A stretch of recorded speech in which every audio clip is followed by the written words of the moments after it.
I first heard your story decades ago. I told you last night when we went out to dinner. I've seen pretty much every interview you've ever given. I've followed the story incredibly closely. But for people who don't know the story, let's give them the bullet points. You used to work at Area 51. And Area 51, you went like, huh? Well, we want to be accurate. Okay. Area S4. S4, okay. It's about 15 miles south of Area 51. Okay. But you worked in, how would you describe it? I guess within the Area 51 compound. You can call that a subset of Area 51. And you got that job. Before that, you were working...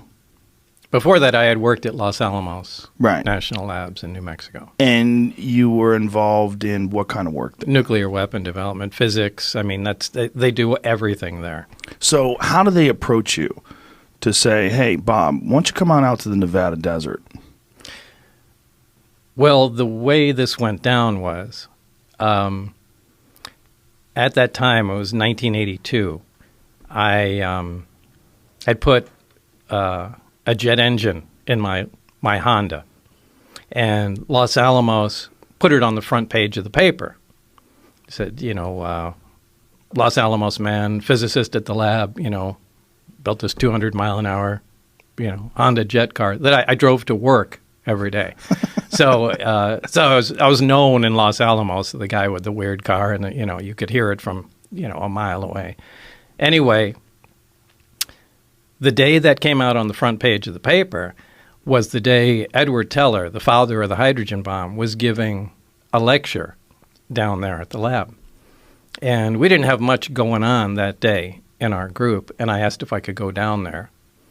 And I went down there early, and Ed Teller was outside, leaning on a brick wall there and reading the front page of the paper.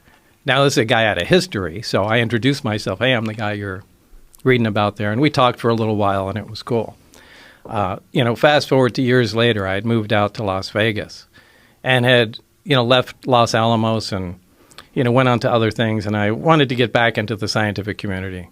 I left to start other businesses and that sort of thing. So I sent resumes out, and one of them went out to Ed Teller and referenced our meeting, back in the day. And anyway, he remembered me and gave me a reference, somebody to contact at EG&G. And that's pretty much how it started. So you get a phone call or a letter? Like, what do you get? Well, I got what did I get? I got a letter initially and went down for an interview probably a couple times. And it was down at EG&G Special Projects, which was at McCarran Airport at that time out in Las Vegas. And did they give you any sort of job description of what you were applying for? They said it was for I can't remember exactly what they did. This was a long time ago, but I think it was advanced propulsion or something like that. Something relatively generic, and they said it's in a remote area. It's going to be some days on, some days off, and it was kind of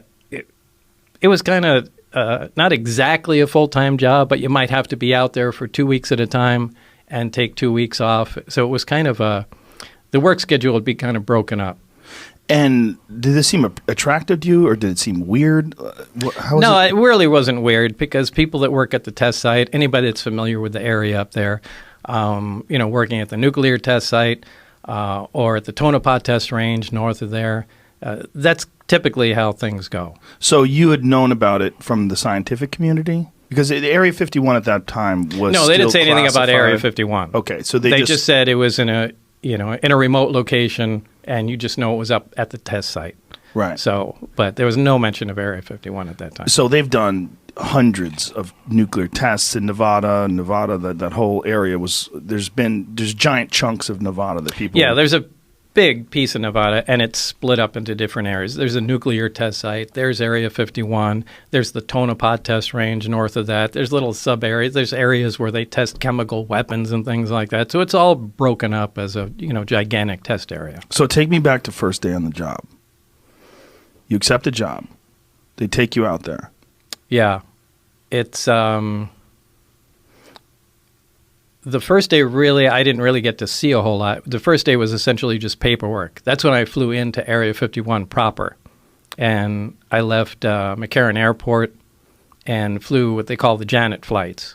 Just, a passenger plane from Las Vegas to Area 51. And it was really just going through a mountain of paperwork that day, from security clearances to... God, it was like 2 or 3 hours of just solid paperwork, and that was really an uneventful first day.